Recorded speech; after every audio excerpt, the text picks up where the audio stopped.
Assalamualaikum warahmatullahi wabarakatuh.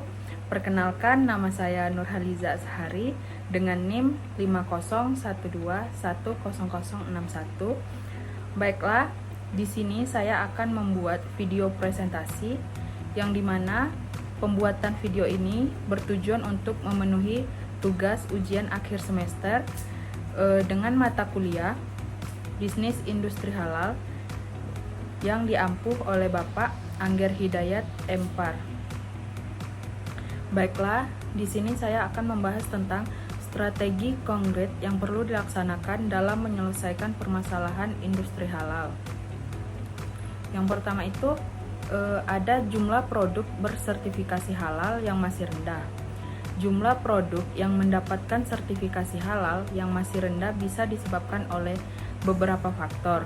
Salah satunya adalah kurangnya kesadaran dari produsen untuk mengikuti proses sertifikasi halal yang seringkali memerlukan biaya dan proses tambahan. Nah, selanjutnya adapun langkah-langkah konkret untuk meningkatkan jumlah produk bersertifikasi halal. Yang pertama itu edukasi dan kesadaran. Mengedukasi produsen tentang pentingnya sertifikasi halal dan keuntungan ekonomisnya dapat mendorong mereka untuk mengikuti proses sertifikasi. Yang kedua, fasilitasi proses sertifikasi. Memfasilitasi produsen dengan menyediakan informasi yang jelas dan akses mudah terhadap proses sertifikasi halal dapat membantu mereka melalui proses tersebut dengan lebih efisien. Yang ketiga, kolaborasi antar pihak. Kolaborasi antara pemerintah, lembaga sertifikasi halal, dan industri untuk mengembangkan standar yang jelas dan harmonis dapat mempermudah produsen untuk memenuhi persyaratan sertifikasi. Nah, yang keempat, inovasi produk. Mendorong inovasi dalam pengembangan produk halal untuk memenuhi kebutuhan konsumen yang semakin beragam dan meningkatnya daya saing produk halal di pasar global. Dan yang kelima, promosi dan pasar. Meningkatkan promosi produk halal serta memperluas pasar untuk produk halal dapat membuka peluang baru bagi produsen untuk memasarkan produk mereka. Nah, materi kedua yaitu kejelasan dan efektivitas regulasi pemerintah. Kejelasan dan efektivitas regulasi pemerintah dalam menyelesaikan permasalahan industri halal sangat penting untuk memastikan bahwa produk dan layanan yang dianggap halal sesuai dengan prinsip-prinsip keagamaan yang ditetapkan. Selanjutnya adalah langkah-langkah konkret untuk mencapai kejelasan dan efektivitas dalam regulasi industri halal.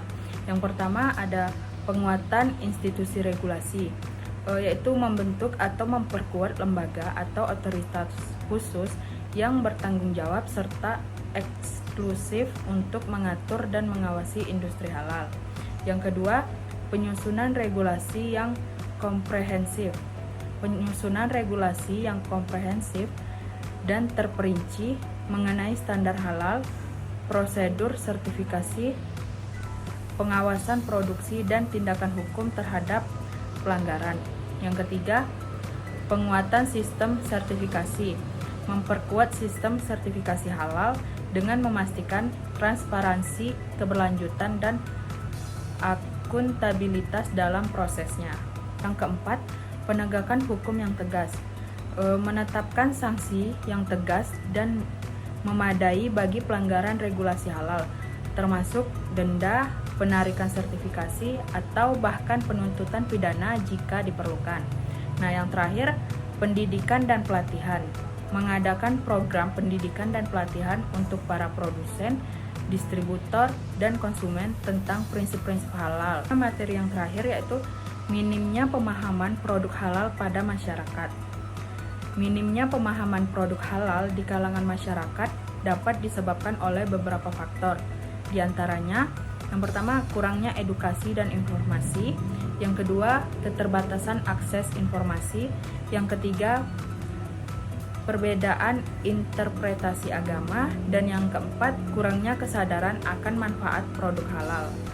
Untuk mengatasi minimnya pemahaman produk halal di kalangan masyarakat, yaitu yang pertama ada kampanye edukasi publik. Pemerintah, lembaga agama, dan organisasi masyarakat sipil dapat bekerja sama untuk menyelenggarakan kampanye edukasi publik tentang prinsip-prinsip halal, proses sertifikasi, dan manfaat memilih produk halal. Nah, yang kedua, menyediakan informasi yang mudah diakses. Pemerintah dan lembaga terkait dapat meningkatkan akses masyarakat terhadap informasi tentang produk halal melalui media sosial, situs web resmi, brosur, dan kampanye media lainnya. Informasi ini harus disampaikan secara jelas dan transparan. Ketiga, ada pelatihan untuk pelaku industri. Di sini mengadakan pelatihan reguler untuk produsen, distributor, dan pengecer tentang proses sertifikasi halal, persyaratan yang harus dipenuhi, dan manfaat dari menerapkan praktik halal. Nah, yang keempat, penguatan labeling halal.